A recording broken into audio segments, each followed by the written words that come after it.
In this video, I will cover everything you need to know when it comes to A/B testing within Klaviyo. I will go through the flows, campaigns, how to set things up, and what you can actually test. So without further ado, let's start immediately. So welcome to this video. As I said, we're going to go through how to split test in Klaviyo, email marketing, A/B test tutorial. And as usual, we're starting off with a meme.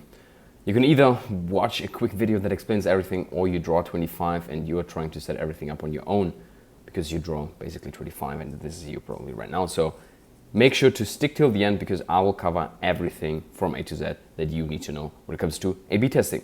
So let's first start with the campaign setup and how and what to test within the campaign setup. So you click on create a campaign. You can basically put together whatever you want to, just picking random things here. And then we go here onto the content thing. So we're just gonna blah, blah, blah, blah, a little bit of testing, a little bit of just putting things in, use template, and you could use whatever template you basically want and need. And then what you can do within that, once you have your setup done, you can actually just click on create A/B test. So this is the first thing that you need to do. You can just click on create A/B test and then it opens things up for the actual A/B test. So these are your two versions. And in theory, you can actually even have 3, 4, 5 versions if you have enough when it comes to your email list. But basically what you can do, you can test content or you can test sending time. And on content side, you can pretty much A/B test whatever you want to be honest. So let's say you test content.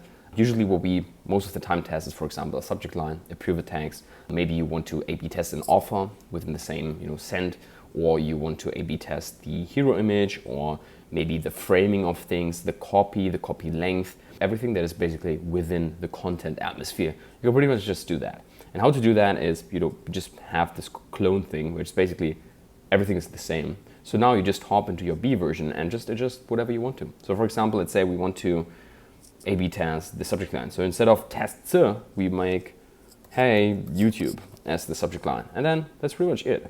You then, click onto the winning metric. And this is quite important when it comes to statistically significant data. So here you could just, depending on whatever you test, you want to select the proper choice here. So let's say, for example, you A/B test an offer. For example, for an offer, you could argue either you want to see what drives more revenue, then you should probably pick place order rate. So you basically see how many people actually purchase from the offer that you have. Or what you could also test in theory, as I said, we just have different hypotheses, is click rate. So what you can do is, how does my email list interact with the offer that I have on this email? Not how they purchase, but how they interact in the first touch point. So that's something that you can check. When it comes to, for example, in that case, subject line, we should probably do open rate. So you have to ask yourself, what is the winning metric here? Subject line, preview text, that's open rate. Basically everything that happens before. You can A/B test subject line, preview text, sender name, sender email address, emojis, no emojis, whatever it is, but basically everything that happens before the purchase, you can A/B test open rate. Or for example, you test plain text email versus a visual one. What has the better deliverability, which then, what is the winning metric here? Open rate. Next, if you do anything on content, you definitely want to do click rate. And then, as I said, you can sometimes do place order rate, but to be honest, for that, to get statistically significant data, you probably need a huge list. So most of the time you either pick open rate or click rate if you adjust anything on the content level. And then size distribution is basically, what do you want to use as a test size? So what you can actually do in theory, if you have a huge list, what you can do is you have the first 25% chunks as kind of the test size. So for example, you have 2 subject lines and you say, hey, YouTube versus whatever I had previously. And the first 25% of the send will be to this version. The other 25 will be to that version. And the 50% of the rest will be sent to the winning version at that time. Sometimes what you see is that at that time we have a winning version, and then by the end we actually, the other version was the winning version. But they basically choose once they found the winning version and then send the rest. But usually I try to stick to 100% because I want to see the data at that after basically and using these hypotheses for future campaigns. You can also track links separately in each variation for maybe you work with UTMs and stuff, so you can do that.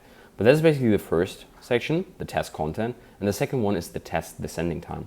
So what you can do is, what you should probably do is you have the same sender like basically everything on the content level, the same subject line, the same preview text, because we want to just pick one variation when it comes to A/B testing, because otherwise what will happen is, you mess around with the subject line and the preview text and the sending time, and by that you literally don't know what had the major impact when it comes to your actual stats then. So you want to keep things pretty much the same. So that's what we do here as well. We pretty much keep everything the same other than the sending time. So now what you can do is you, for example, choose April 4th, and you do what we like to do is early for this evening time. So you do 9:30 versus 5:30. Wait, where are we? 5:30 p.m. So by that, you take a look at, afterwards you take a look at and see, what kind of time is usually the best when it comes to sending. So that's pretty much everything when it comes to the A/B test things on campaign level. So let's switch to the flow level. So here we are on the flow level, and basically how you set things up within the flow is pretty straightforward as well. So what you do is you actually choose a conditional split. There are two ways to set things up. I like to do conditional split because I will show you basically the other one as well, and then afterwards I tell you why I like to use the conditional split. So the conditional split is basically whatever you want to do, you could just do a random sample and you basically say include 50% of people. So what this does is 50% of the people will get this email, and the other 50% of people will basically get the other email. And that's basically one way to run these A/B tests. So you basically, for example, you want to test, let's say, time delay. So you put a time delay here and you say, I don't know, 1 day, and here you want to A/B test 1 day versus 7 days. So that's basically the setup that you run. You do 1 day and then you do 7 day. And that's basically the A/B test. Pretty straightforward.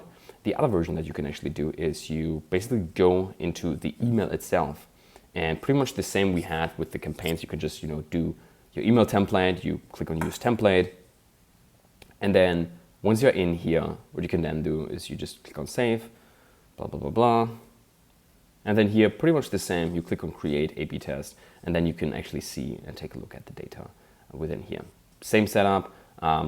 The only thing that I would like to choose is 50% off, 50% distribution, and that's pretty much it. So we can then, just publish the test. Here it's just, you can just adjust the content, no timing. But as I said, like for timing and stuff, you can choose the conditional split, and then for more content based, you can actually use this. Because what actually, why I like, or basically I can show you the pros and cons of each version.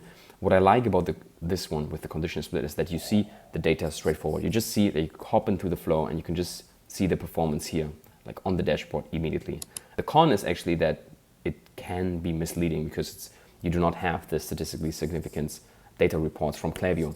Because what you actually do once you have an A/B test running and it ran, they will basically show you to what confidence interval and to what percentage it's actually significant. Because sometimes, especially at low volume, there are some, if we send to 100 people and we get, on the one email we get 55 opens, and on the other one we get 50, it's like a 10% difference in open rate actually, even though it could literally just be pure luck or pure lack of data, lack of volume basically. So that's what's kind of misleading with this one, but I like the, you just see it straight face value. I like that aspect, but as I said, within one email you can then see and let Klaviyo do their statistically significant stuff. So that's basically it. This is everything you need to know when it comes to A/B testing within Klaviyo. If you have any other questions, feel free to let me know. Thank you so much for watching this A/B test tutorial. If you have any other questions when it comes to A/B testing, feel free to comment below. If you want us to run all of your A/B testing, feel free to schedule your free call with me. I will provide you with an audit, a sample campaign, and whatever else you need to see the value that we can provide for you. So make sure to watch all of our other videos, and until then, I see you in the next one. Bye bye, take care.